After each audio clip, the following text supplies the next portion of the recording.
ఓం నమ శివాయ. అందరికీ నమస్కారం అండి.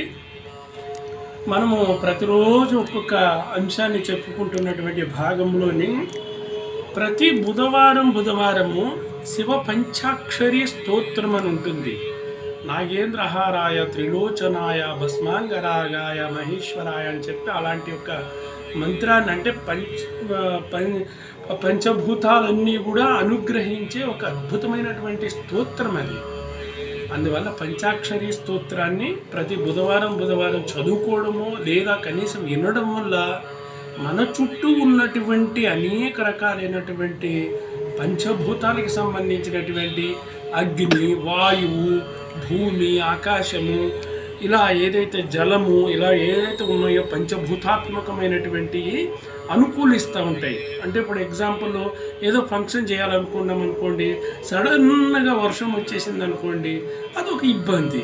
అలాగే ఒక గాలి దుమ్ములకి ఇబ్బందులు, ఎన్నెన్నో భూమికి సంబంధించినవి, ఇలా ఎన్నెన్నో రకాల పంచభూతాల మధ్యన ఉంటాం. కాబట్టి అది ప్రతి బుధవారం చాలా శ్రేష్టమైందిగా శివపురాణం చెప్తూ ఉంది. అందువల్ల బుధవారం రోజున పంచాక్షరి మంత్రాన్ని వినడం వల్ల 5 రకాలు ఉపయోగపడుతూ ఉంటాయి. భూమి సంబంధితమైనటువంటి ఒక అద్భుతమైన యోగం కలుగుతూ ఉంటుంది ఒకటి. అలాగే వాటర్ రిలేటెడ్ ఏదైనా దేహంలో ఏదైనా ప్రాబ్లం ఉంటే అది తగ్గుతుంది, లేదా వాటర్కి సంబంధించినటువంటి అంశాలు కలిసి వస్తూ ఉంటాయి. అలాగే అంతరిక్షం అంటూ ఉంటాము, ఆకాశ మార్గం యోగం కలుగుతూ ఉంటుంది. అంటే అలాంటి ఒక వైబ్రేషన్స్ కలుగుతూ ఉంటాయి.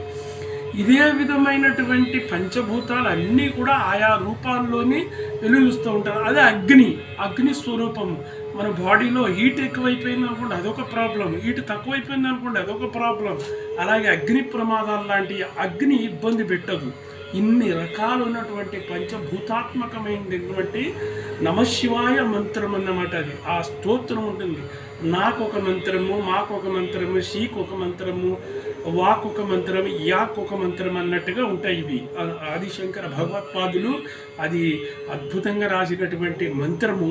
అటువంటి దాన్ని ప్రతిరోజు కూడా చదువుకున్నా తప్పులేదు. కనీస పక్షము బుధవారము ఈ పంచాక్షరి మంత్రాన్ని పఠించడము లేదా వినడము, అంటే పఠనము, శ్రవణము 2 రకాలుగా కూడా ఉపయోగాత్మకంగా ఉంటుంది. అలాంటప్పుడు చక్కగా ఫాలో చేయండి, మంచిదండి. ఓం నమ శివాయ.